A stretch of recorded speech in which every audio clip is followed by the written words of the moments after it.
We are live in the UFC, the heavyweight division. What was that? Introducing first fighting out of the blue corner. How the heck did we make so much yesterday? Introducing first fighting the blue. Alright. What are we doing? We have the betting breakdown. So we'll do that. Change my thumbnail, you already know. And we'll get in to the betting breakdown.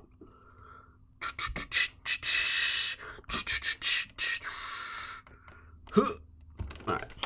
What is up, everybody? Brighten this a little bit. Doink. Welcome to the live stream.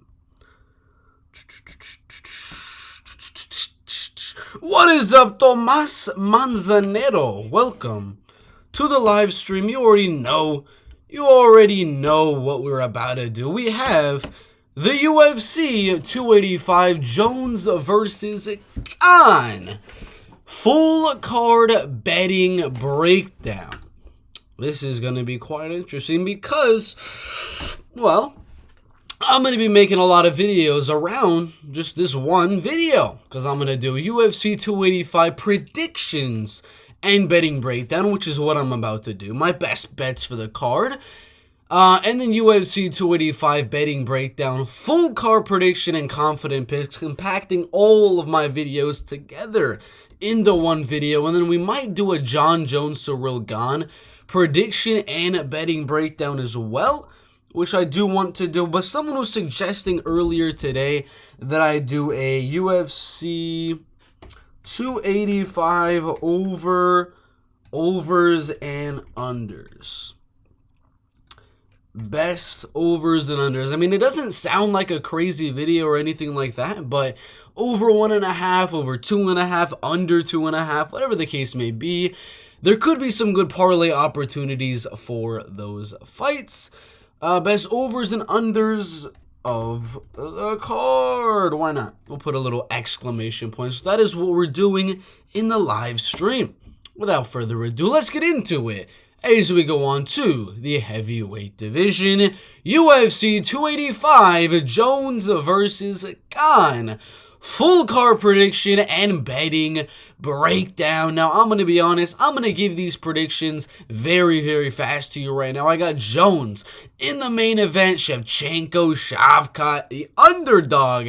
Jalen Turner, Bo Nickel, Cody Garbrandt, Amanda Ribas, underdog. Julian Marquez, Ian Gary, Cameron Simon, Tabitha Hichi, Farid Basharat, and Loic Radzhabov. Now, for the betting breakdown, a lot of the odds just came out recently. I was going to do them yesterday, but not all of the best odds that I can see out there were actually out yesterday, so we had to wait till today, and we got a lot of good odds to look at. Cody Garbrandt, no, we're not betting on Cody. We'll get to that one in a bit. There is some good opportunities for a possible underdog play on Trevin Jones there, but we're going to start from the bottom of the card, work our way to the top, which is the one you're probably waiting for, Jon Jones and Ciryl Gane. We'll get to it in a bit, but first one we got is Loic Radzhabov and Esteban Ribovics in the lightweight division. Again, I said I had Loic winning. These odds are kind of crazy, I'm going to be honest with you. Minus 300 for Loic Radzhabov, who was planning on coming in here on short notice to beat an undefeated, powerful guy in Esteban Ribovics.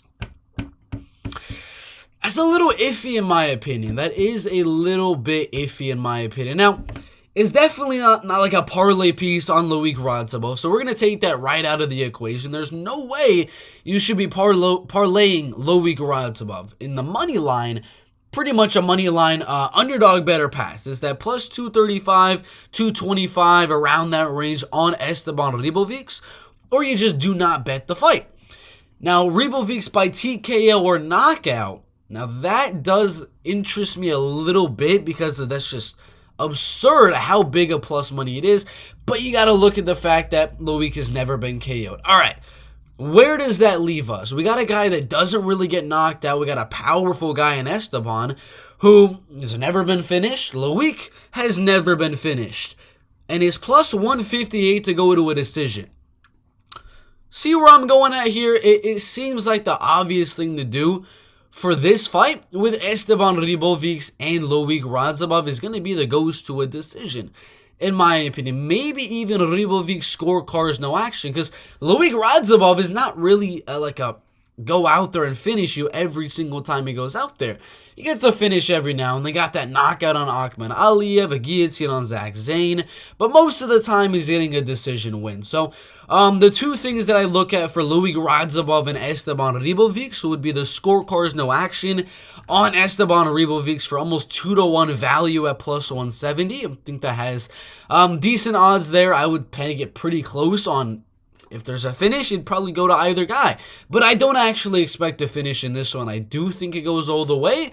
So, plus 158 is very, very, very enticing. Because plus 210 on Loic Radzhabov winning by decision, it's not enough. That is my prediction. I do believe Radzhabov wins, but the difference of plus 210 to plus 158 just for the off chance that Esteban Ribovics goes out there and is able to win round 1 and round 2, drop round 3 and win, I'd rather just stick with that. So plus 158 is the best you're going to get. The worst is going to be at plus 120, but I say it should be minus 105, minus 110. So there's a lot of value when the fight goes to a decision, in my opinion. Those are the two things. I'm not going to underdog Esteban Ribovics. I just don't feel good about it. It's a weird kind of fight. But that fight goes to a decision definitely has value. And then Ribovics scorecards, no action, also has some value. Now, the fight after this is also interesting because there's another two guys, an undefeated guy and a veteran, neither of which really get finished all too often. So, but it's not like the Loic Radzhabov fight. Loic and Esteban have never been finished, and their decision odds are plus money.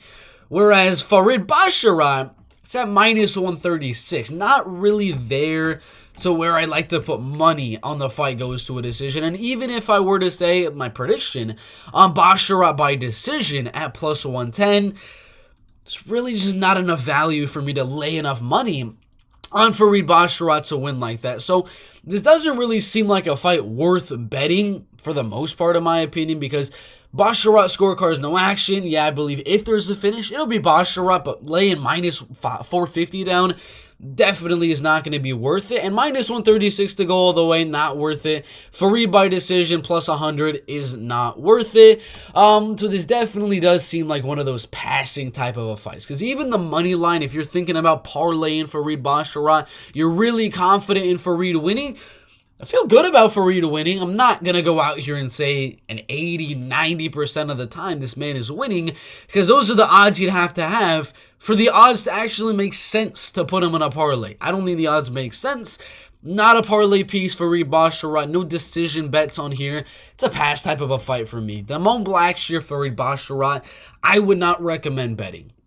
Tabitha Hichi and Jessica Penne, 40 years old and 28 years old. Now, this is an underdog or pass situation.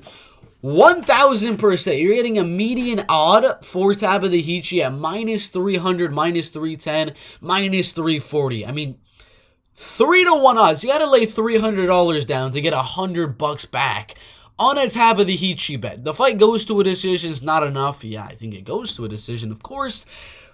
Am I going to lay that much money on fight goes to a decision? No, I am not. Now, this one right here is going to be a close one in my opinion, so it's not going to be fight goes to a decision. I'm not going to money line Tabitha Hichi. I'm not even going to do an underdog bet on Jessica Penne because I think the fight is going to be so close, and because I see so many of these women's MMA fights being 29-28, really close when there's a takedown here that you can maybe argue won one of the girls the round. It's going to be a split decision bet. I don't know if the odds are out on here yet for like the majority decision, unanimous decisions, and things like that. But I believe those will be out probably tomorrow. I would assume so. So once those do come out, I will be looking at them. So that's the only thing. Ricci by decision is minus money. No, we're not doing any of that. That's not value at all. Moneyline isn't value. Fight goes to a decision isn't value. I'm waiting for Tabuhichi by split decision, which is usually, if I'm remembering, on DraftKings or FanDuel. So that's about it. Nothing is really appetizing on any of the other odds. I mean, even if I were to go Penne by decision, the difference of plus 250, the Penne by decision at plus 300, plus 350, not really enough, in my opinion, to do an underdog bet on Jessica Penne. So split decision bet on Tabuhichi, in my opinion, be the way to go. Mana Martinez, Cameron Simon. Now, money line, I'm going to be honest, it's parlay worthy for sure. Can definitely stick Cameron Simon in a parlay, and I wouldn't really be too mad at it. Under 2.5 is interesting. If you have a betting odds site that allows you to add two bets of the same fight together, I would like that. As some of them allow you to, so I had a hiccup there. Some of the betting odds sites allow you to do it where you put Cameron Simon, say he's at minus 300, and then you also add in the under 2.5 rounds. So you're saying he gets the finish in under 2.5 rounds. That'll be plus 150 odds.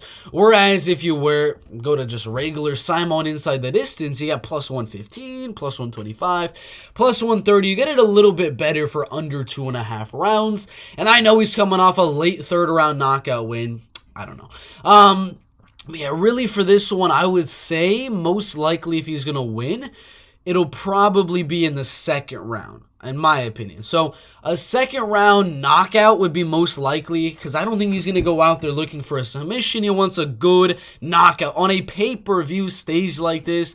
UFC 285, one of the most stacked cards of the year. I believe the KO prop has some value at plus 200 or more. So some of these ones at plus 150, plus 160, I don't like them. If you can get them plus 200 or more on Cameron Simon to win by KO TKO, that would definitely entice me, in my opinion. Simon by submission plus 700. I highly doubt he wants to go out there and get a submission. And Leo Mana has good submission defense, in my opinion. So I think this one will be a KO in round number 2. Yeah, plus 200 or more will be about it. Under 2.5 rounds, minus 103. You'd have to add it with Cameron Simon and under 2.5 rounds if your bookie allows it. But other than that, it's a KO proper pass. Not really a fight you can bet on besides maybe parlaying Cameron Simon because his odds are parlayable in my opinion. We got another undefeated fighter. We had a lot of undefeated guys on this card. Ian Machado, Gary, and Kenan Sang in the welterweight division. Now, the odds are a little iffy in my opinion. I did the confident picks video, I believe it was yesterday. I had Ian Machado Gary at 85%. That's right around where his odds are now. Because they've been inflating a lot. I mean, I think yesterday they were at minus 600, minus 650, where they were sort of parlayable. You can get away with parlaying Ian Gary there. Now, not so much. Not so much in my opinion. I would not recommend. You're not going to really get anything. Let's just take for example right here. We have Amanda Hebus from next week at minus 110. Or sorry, from this week, we had her at minus 110. And then we go ahead and add Ian Gary at minus 800. It barely puts you in a plus money for the risk that Kenan Sang, a veteran of the UFC, could go out there and make the upset. I don't think it's going to happen, but as of now, yesterday, and even on Betway, if you're on there, that's a little bit parlayable. But if you're getting into the 700s and 800s, I would say keep them out of the parlays, in my opinion.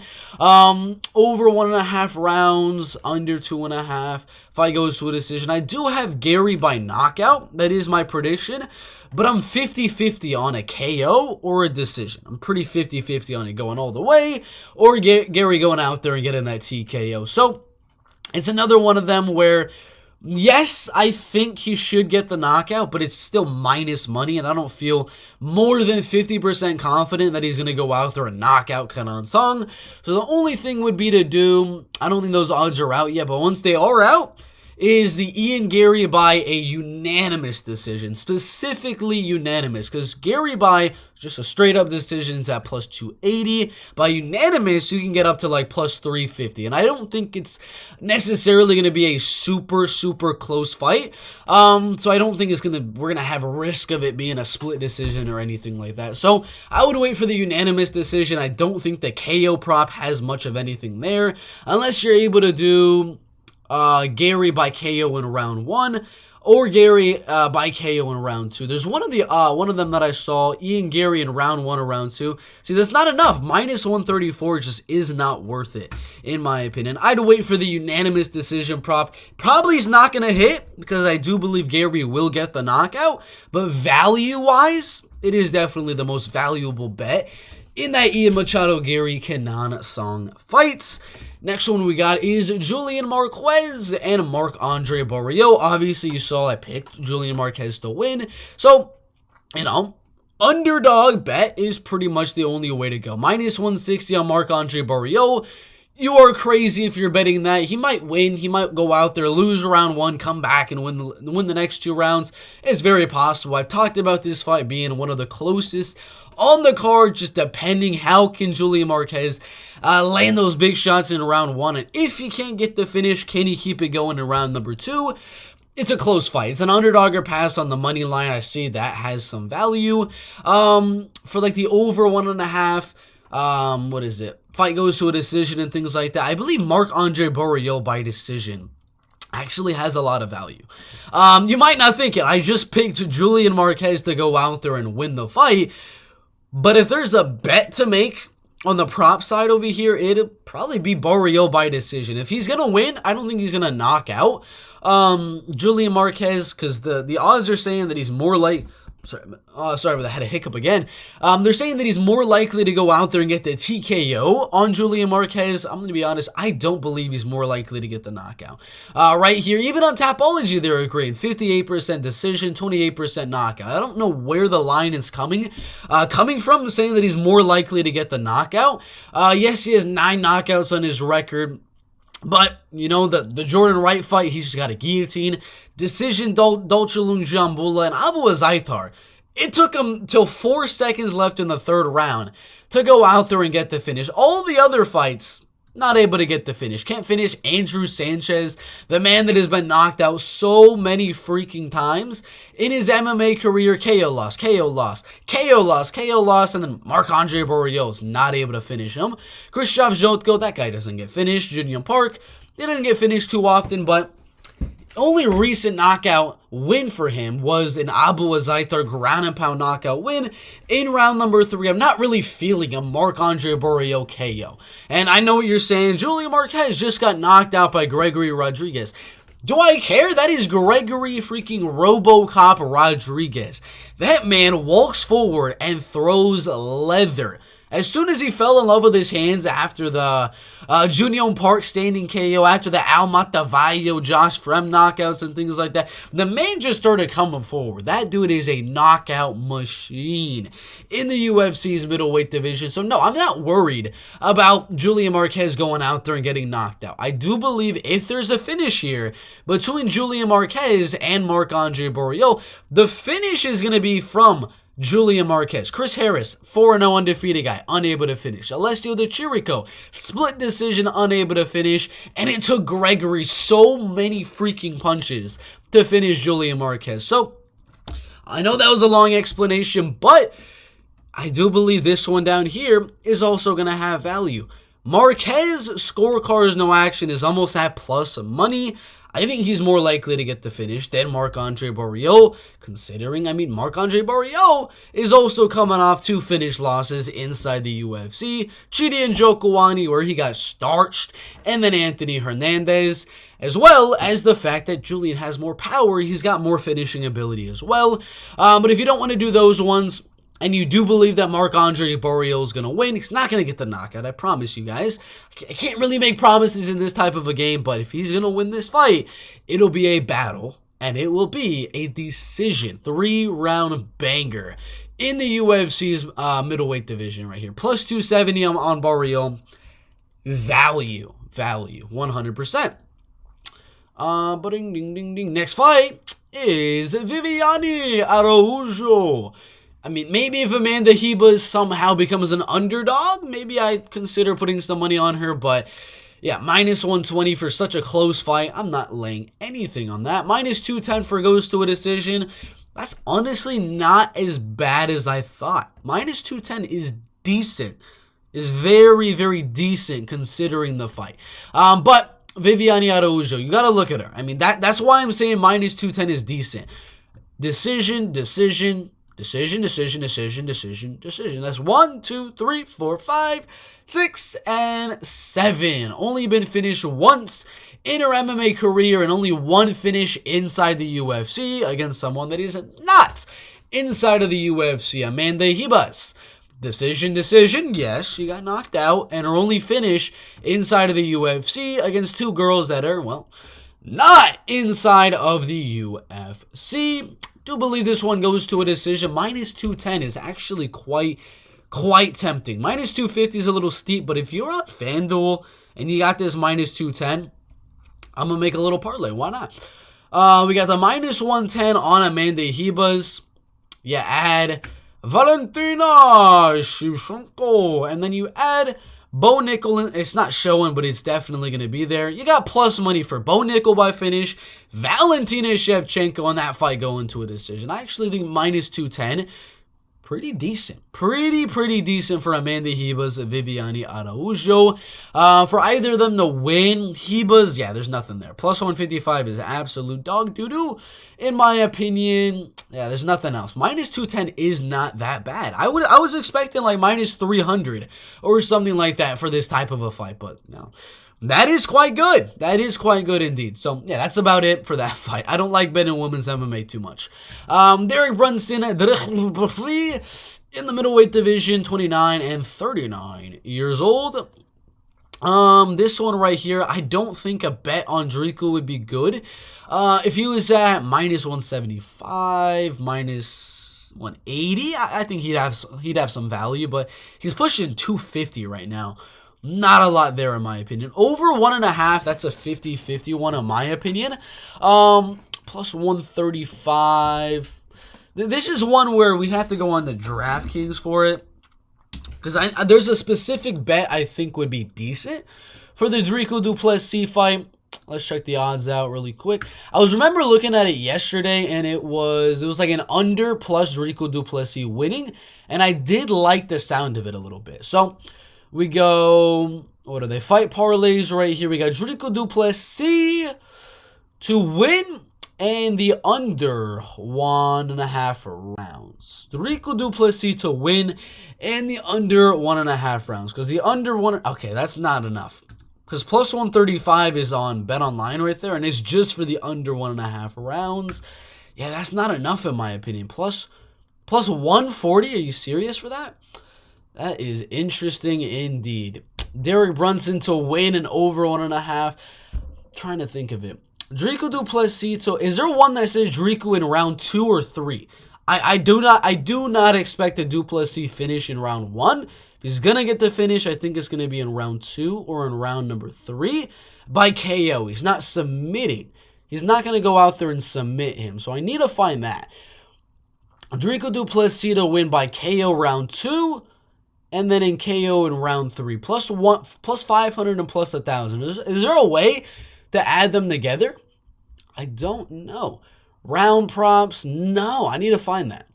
There's got to be something like that where they're winning in round 2 or in round number 3. Well, you could do the thing where you put like 0.1 unit or 0.1 unit on round 2 and 0.1 unit on round 3. But I just don't feel like he's going to go out there and get the first round knockout. I don't feel like anyone's going to get a finish in round number 1. If there's a finish in this fight, it will be in round 2 or round number 3. So I don't know. Du Plessis by KO round 2. What's the best odds on that? Plus 700 right there is insane. Plus 600 on BetOnline, and then du Plessis KO in round 3 is at plus 1,300. That's the only thing I'd suggest here. I don't like the money line. I don't like the straight up just KO on Driku du Plessis, because that is at plus 150, plus 125. Not a lot there, in my opinion. I say round 2 and round number 3 because they're pegging round 1 as being the round he gets the knockout in. Plus 330 right there. All the values in round 2 and in round number 3 where Derek Brunson always begins to fade. So a round 2 KO prop, you sprinkle a bit on that one. You sprinkle a bit on the round 3 prop. That would be my suggestion if you're going to bet this one. Under 2.5 also isn't bad, but you'd have to be like Jericho Duplessis and the under 2.5 rounds. So maybe get that to plus money. Let's see if that's there. I don't remember there being an under 2.5 on here, though. Yeah, they have Jericho and over, but they don't have the under for some reason. But that'd be about it for that one. Round 2 or round 3 TKO. Next one, we got Cody Garbrandt and Trevin Jones. Let's say it right now, underdog or pass. You do not, I'm going to repeat right now, you do not want to have this man, Cody Garbrandt, in none of your parlays, none of your bets. You don't want to money line Cody Garbrandt in this fight. It's not something you want to do. But a prop, there's one I like, plus 500 on Cody Garbrandt by decision. Now, this is interesting. Now, this is very, very interesting. I know you're going to look at me and say, well, Cody's got 10 KO wins on his record and only 2 decision wins. The last time he got a decision was Dominic Cruz freaking 7 years ago. I know this.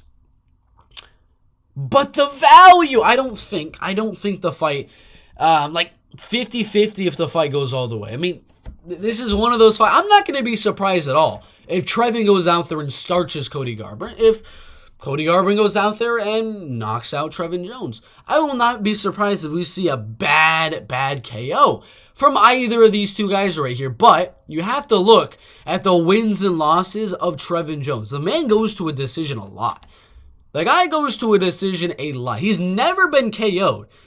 Never, ever been KO'd in his professional mixed martial arts career to this date. And he's fought some good, solid guys. Javid Basharat is a very, very good striker. He's had so many close split decisions in the past before joining the UFC. He knocked out Mario Batista, which is making me wonder, can he do the same on Cody Garbrandt? That's why I'm saying do not freaking moneyline Cody or do not parlay Cody.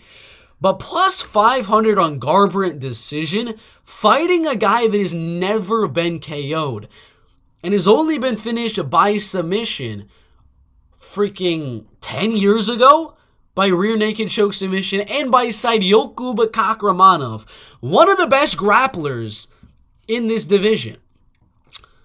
So no, I'm going on it.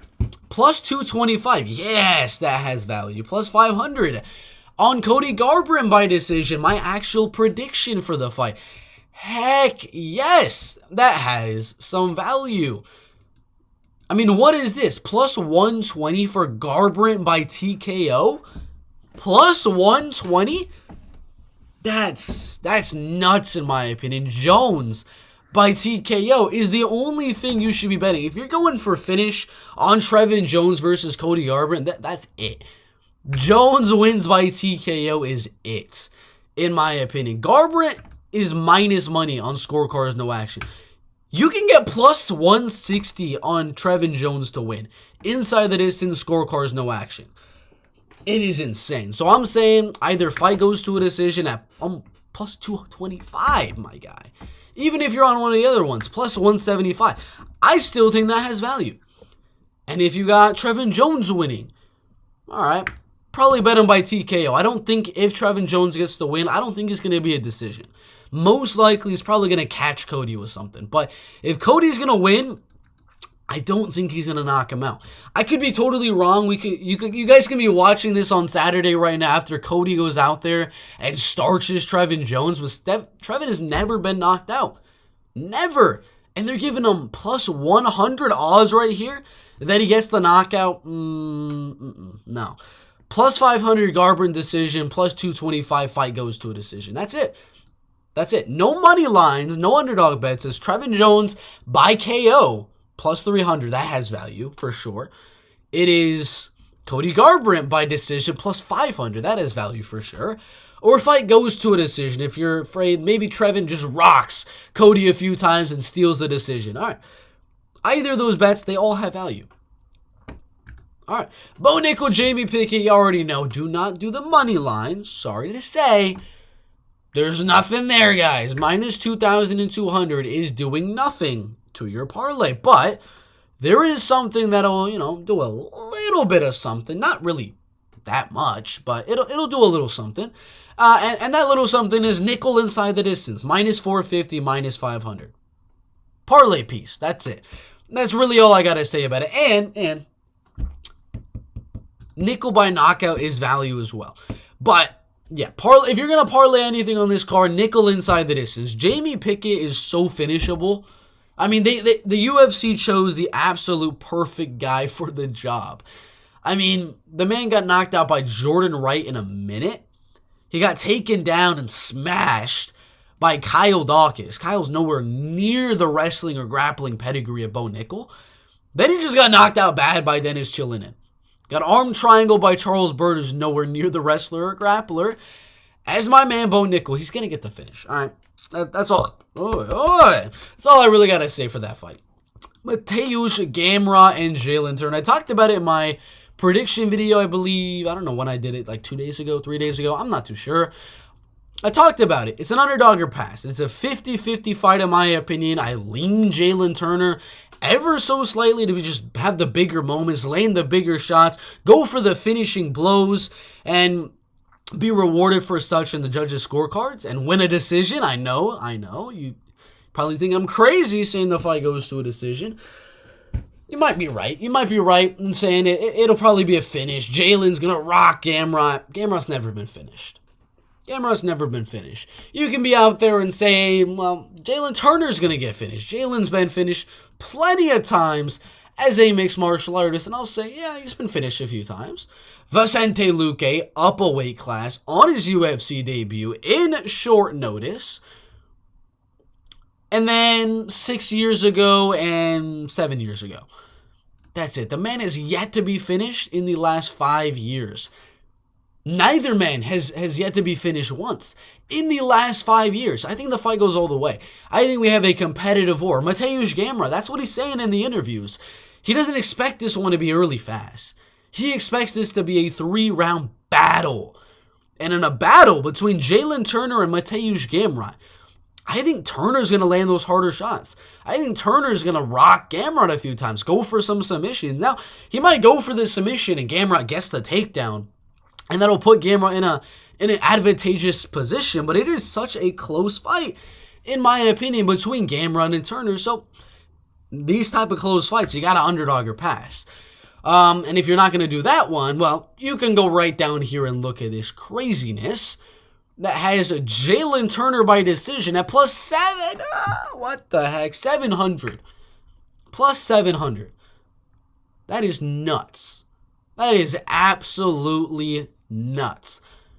I don't think there's going to be a finish. I don't want to bother with scorecards, no action. I think it goes all the way.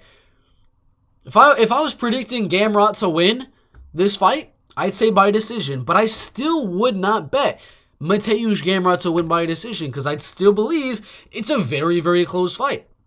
I'd still bet Jalen Turner to win by decision. It might not happen. Jalen might get the finish. Gamrot might just wrestle and control and win a decision. But the most valuable thing here is going to be Jalen Turner to win by decision. I know, you're looking KO, submission, KO, submission, TKO, submission, KO. The man has never had a decision win in his life. You may be right, but if there's a man that is going to not get finished, it is Mateusz Gamrot. Guram Katataladze, Benil Dariush, Arman Saryukian. The man does not get finished. He's not going to in this fight or in any other fight for that matter, unless he fights like Islam and he's able to get his back or something. I don't know. I think the fight goes all the way. Plus 700 is just ridiculous. Next one, Jeff Neal and Shavkat Rakhmonov. It's a good fight. It is a good fight indeed. I'm not expecting a KO here. Not expecting a KO. Some people are, which is interesting, I would say. We got 16% of the vote going Rachmanov by KO, and most of the people picking Neal are for that fluky KO win scenario, which isn't very likely, but I would agree. If Jeff Neal is going to win, it'll be a KO. And my prediction, yeah, it's going to be in agreement with Tapology there in that if Shavkat wins, probably be a submission in round number 2 specifically. Minus 174 right here. I think it happens. Fight will start round 2. I think it will happen. I don't think Rachmanov wins by KO. That's plus 195 right there. I don't think so. But plus 200, plus 170 for Rachmanov submission, I do believe that happens. I do believe that will happen. Now, Jeff Neal, is he a type of guy to get submitted? Not really. I mean, it's been a while, like a long 10 years since the man has been submitted. Do I care? Are any of the other guys as good of a grappler as Shavkat Rachmanov? Simple answer is no. Simple answer there is going to be no. So what to do on the bet? We're not doing Rachmanov, scorecards, no action. There's nothing there. We're not doing the money line. It's not parlayable. It's not enough value, in my opinion. I don't even want to do the over 1.5s, under 1.5s, anything like that. The only thing I'm going to do here, not even going to be Rachmanov submission. Not even going to be Rachmanov submission. It's going to be, let's go down here a little bit. Rachmanov by submission in round number 2. Plus 850. Jeff Neal, if Jeff Neal is losing this fight in round number 1, if he goes out there and he's putting on a show, he's landing some good shots on the feet, and Shavkat gets him down with a takedown and starts to control him, maybe looks for the back of Jeff Neal. Jeff Neal, at that point, he's going to be like, oh, shoot. God dang it. I'm fighting freaking Shavkat Rachmanov. I'm just going to try to get out of this round. That'll be a moral victory for me. That's what a lot of fighters that fight Shavkat do. In round number 1, they try to look for that flush knockout in round number 1. And then if they get taken down, they're like, all right, I just got to survive now. I just got to survive. Shavkat has never been to a round 3 since 2018. Since 2018. I believe Jeff Neal will survive round number 1 because he's going to have that honor and that pride to just keep on fighting the submissions, fighting the choke. And round number 2, that's where he's just going to see something in, because the takedown's going to come a lot easier after Shavkat is able to kind of feel out Jeff Neal a little bit. He's going to find the takedown in round 2 a lot easier, and that's where I do believe he's going to get the submission. I don't think it's going to be in round 1, and I think if it gets to round 3, they're going to be too slippery and sweaty and things like that for Shavkat to get under the chin. And I think that if it gets to round 3, I think the fight's going to go all the way.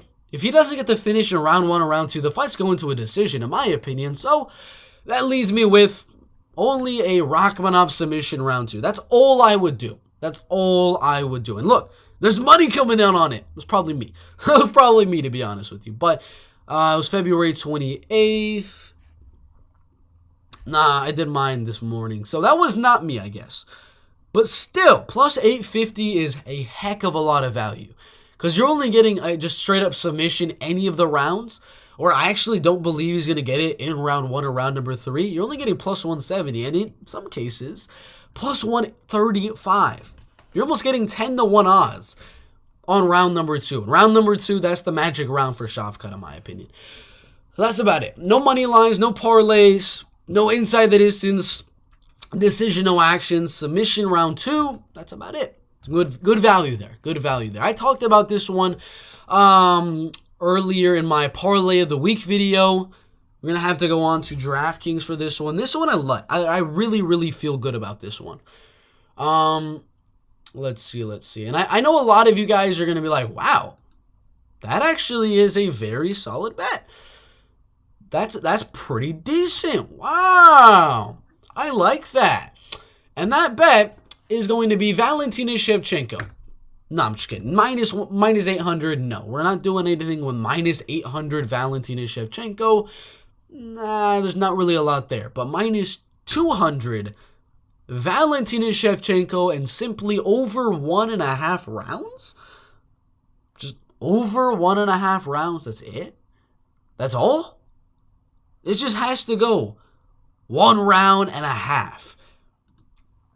I like it. I do like it. You're getting from minus 800 to minus 200 just for the fight to last 1.5 rounds, where every single fight she's had in her last 1, 2, 3, 4, 5, 6 fights, her last 6 fights have all gone over that 1.5, except for Jessica Ai right there. And we know Jessica Ai, yeah, she's Jessica Ai. She had to be the one. Even before that, it went over, over, over. I mean, only one fight in her last like 10, 11, 12 has been an under 1.5 situation because she's kind of trying to pick them apart and calculate what she's going to do. And usually that leads to, if she's going to get the finish, usually that leads to a 3rd or 4th round finish where she really starts to figure out her opponent and really starts to go for that finish. She doesn't go for the 1st round finish. She's not a Francis Ngannou. So over 1.5, I feel very good about. And minus 200, there's value there for sure. Next one and last one. Ladies and gentlemen, we have Jon Jones and Ciryl Gane in the UFC heavyweight division. You already know, minus 170. No, we're not doing that. Ladies and gentlemen, we are not degenerates. We're not putting minus 170 in a parlay. There's no value there. If you're going to bet Jon Jones, you missed the goddamn opportunity. The man was plus money at one point. Minus 155, minus 170 now. So money line is off the table. We're not doing anything with that. Over 1.5 rounds, maybe a parlay piece. If there's going to be a finish on this one, probably later on in the fight. Fight goes to a decision at minus 122. I do believe it will, but you never know, so I don't really want to do something with that. Fight's a draw, you never know. I mean, Jon Jones with the eye pokes and the illegal stuff, there's a very good shot Jon Jones could get a draw here. Because I do believe if this fight goes all the way, it'll probably be like a 48-47, very close fight. And if there's a point deduction from freaking Jon poking out those fingers like he always does, I mean, is this the fight to bet draw? Is this the fight to bet draw? It could actually be. It could actually. Let's just keep that in mind. Maybe $1 or $2. I might sprinkle a few pennies at the draw. Just to say I did, just to show the slip at the end and be like, well, I bet draw. Because there is a good shot I actually see a draw happen in there. But it'd be horrible for the UFC. Imagine another draw, like less than a year after Ankalaev taking on Jan Blachowicz. The scenes would be crazy. But no, I'm probably not going to lay super, super crazy amount of money on that. Probably not. Gone by decisions at plus 340, whereas Jones by decisions at plus 200. Not bad. Not bad in my opinion. Inside the distance, scorecards, no action. This is where I like it a little bit more. This is where I do like it a little bit more. Because if Jones, I believe if there's going to be a finish here, it'll probably be Jon Jones. I can't see Gane going out there, submitting him. Even knocking him out. If he gets close to knocking out Jones is going to use his reach, stay at range, or get a takedown on Ciryl Gane. It's literally about it. I don't think there's much here. It's such an exciting fight. The greatest light heavyweight fighter of all time, one of the greatest of all time, and the former interim champ for the vacant belt. Not a lot of things I like betting-wise on this one, except for maybe Jones scorecards, no action. That's about it. So that's about it for our betting breakdown of every single fight at UFC 285, Jones versus Gane. I'm going to have to replay this video after this live stream to figure out all the bets that I just said, because I forgot a few of them right now, but I'm going to try to remember. So Jon Jones, I would say for that fight is going to be the scorecards, no action. Shavkat Rakhmonov, Jeff Neal, that'll be the second round submission prop for Shavkat Rakhmonov. Jalen Turner, underdog bet, fight goes to a decision bet, or Jalen Turner by decision, all have a lot of value. Bo Nickel by knockout has the value. Bo Nickel by inside the distance, and the parlays will be good. Cody Garbrandt, Trevin Jones goes to a decision. Trevin Jones by knockout or Cody Garbrandt by a decision. All three have value.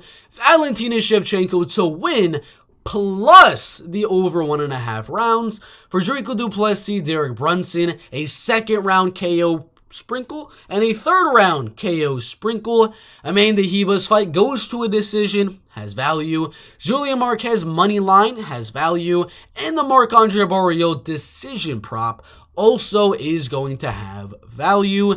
Cameron Simon by TKO has value. And then Cameron Simon in a parlay piece is very solid as well. Ian Gary by KOs, there's not enough value there in my opinion. It's a decision proper pass. He's way above the spot where I parlay him at this point, so nothing there. Tabitha Hichi by split decision would be the bet on that one, in my opinion. Same for Ian Gary. Ian Gary by unanimous decision, not just a regular decision. But for Tabitha, split decision, I believe. Farid Basharat, that's the one I'd say no. There's really nothing there on that one. Kind of like the John Jones one. Not much there for John Jones versus Cyril Gane. And Luik Radzibov and Esteban Ribovics. I'm forgetting what I said on this one. I'll remember right now. So Ribovics, by decision, no. Fight goes to a decision. I believe that was it. Fight goes to a decision. Plus 158 has the value. So those are the bets to make at UFC 285. You don't have to make all of them. You don't have to make any of them. But those are the ones I perceive to have the most value. They can all lose.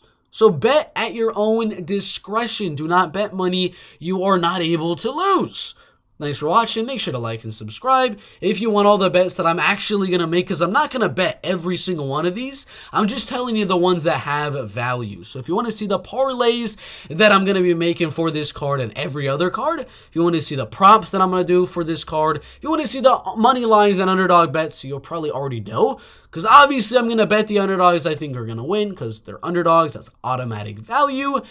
But click the link down below in the description for all of that for $2.99 a month. Very cheap. Thank you guys for watching. We'll see you in the next one. Dun, dun, dun, dun, dun. All right, we'll check the comments. Blonde Bert is undefeated. Lock-in Shavkat. And I'm rooting for Cyril Gane.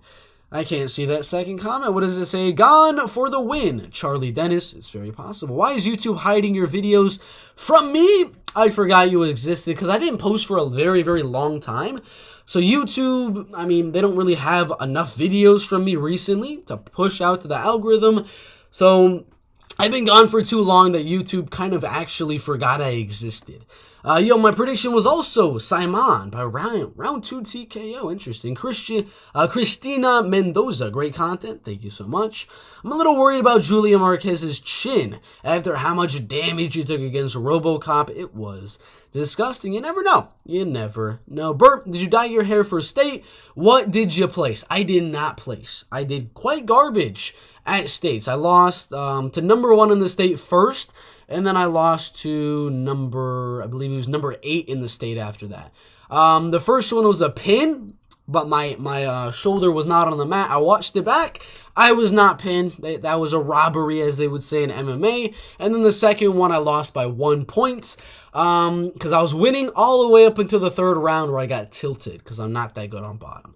So I went 0-2 at states. Did not do too well. We'll be back next year. And then the year after that, we'll be on to MMA. We will have our first MMA fight in 2025. It's going to be a great year. I'm a little worried. I already read that one. Bert, when do you graduate from high school and become a full-time IRL streamer? That would be, so I'm a junior right now. It'll be May of 2024. And then I'll probably go to college, but I'm probably going to do a lot of the online classes so I can focus on this, focus on training and things like that. So probably around June, July of 2024. Probably around that. That's probably when, around that time I would be of 2024, because I'm not going to be 18 by that time. So September, that'll be when I turn 18. September of 2024 is going to be when I have my first MMA fight, and I'll definitely go live for that one on the channel. So you can see me either win or either lose. We shall see. We shall see indeed. But no way Drickus loses, man. He's so explosive. 100% KO for Drickus. Bert, what is your Panda Express order? Orange chicken and Kung Pao chicken with one of the side orders of mushroom chicken. Welcome to Bert's MMA Bets. Uncle Rafi, who just signed up to become a channel member. All of my bets for $2.99 a month. MMA, UFC, Bellator, PFL, every single bet I make I post for a very low price. Who do you got coming up? Sergey Pavlovich and Curtis Razor Blades for 5 rounds, UFC fight. Now I got Curtis Blades. Late finish, round 4 or round number 3. So like a mid to late finish, round 3 or round number 4 for Curtis Razor Blades. But I hope Sergey wins. I want some new blood at the top.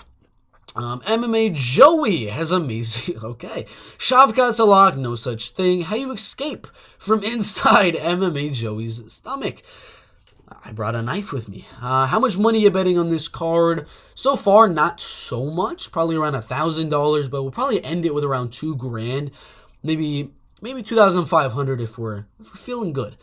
Just finished my math homework. Good timing. I'm actually gonna go do some math homework after editing this betting breakdown video. So interesting indeed. Wrestling season is over.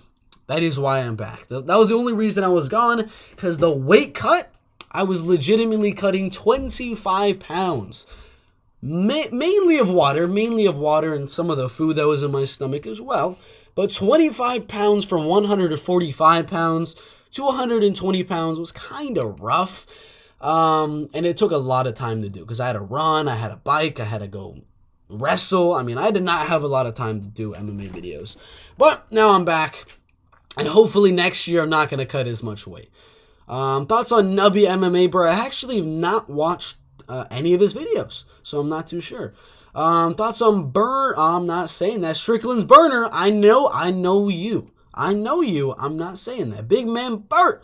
King Nubby has been talking mad blank in your absence. Bert, favorite Lunchable? I don't eat Lunchables. I do not eat Lunchables. I eat pretty much eggs, bread, milk, chicken. That's probably about it. And some fish as well. Fish and shrimp. I do not eat the Lunchables. No bueno. King Nubby come on my stream and was talking about you, Bert. Thoughts on Guru coming out as blank? I don't think so. I don't think Jews are allowed to. In wrestling season, I already read that one. Sup, bro? What do you think of this parlay? Low swing, Jalen Turner, Shevchenko, and Jones by KO, TKO, or submission. I do not believe Jones wins by a finish. I do have Turner to win, and I do have Shevchenko to win. So I don't actually think the parlay hits, because I got Jones going all the way and winning a close 48-47 or 49-46 decision. Who you got for bare knuckle fighting championship? Luke Rockholds or Mike Perry? I'm going to go Mike Perry. Probably decision. I think that'll go all the way. There could be like a mid to late finish, maybe a doctor stoppage or something like that, but I would say decision for Mike Perry. How long will you be back for, Berto? For quite a while. I don't wrestle for a very, very long time. So like November, March, April, May, June, July, August, September, October, November. We got about 8 months till I go back. And I do have a boxing match probably in, April 15th? So we got a month and a half, and I will be making some videos on that boxing match. But, yeah, I'm going to be back for quite a while now. Replace bread with rice. Nah. I eat eggs and spinach on toast every day for lunch. Same lunch every day. Jeez. Rice is my favorite food. Not going to lie. Yeah, it's kind of risky with Jones winning, but I'm willing to take it for 10 times the odds. 10 times the odds. Instead of doing that, put Shavkat Rakhmonov by submission in round number 2 for almost 10-1 odds as well. Some good odds there in my opinion. Oh, wow. So there's a massive break. Massive break indeed. Are you not doing a freestyle in Greco? I am not. I'm focusing on getting a little bit bigger, lifting, and then getting into boxing as well. Because I haven't boxed the whole wrestling season, because all the times I would be able to actually fight, I had a wrestling match. So, not good. Who you got for Bare Knuckle Fighting Championship 41 co-main event? For Bare Knuckle Boxing Chad, Money Mendez or Eddie Alvarez? We have the two men that have very long time ago, lost to Conor McGregor. I'm going to go Chad. Money Mendez. It's a good fight, though. It's a good fight indeed. All right, ladies and gentlemen, it's 8:42. I got to edit these videos I don't think I made too many videos today. But ding, ding, ding, ding, ding. But yeah, I got to edit these ones. Thank y'all for watching. We'll see you. And I'll add that one short. I got shav cut on a few solids also. Indeed. All right. Thank y'all for watching. We'll see you in the next one.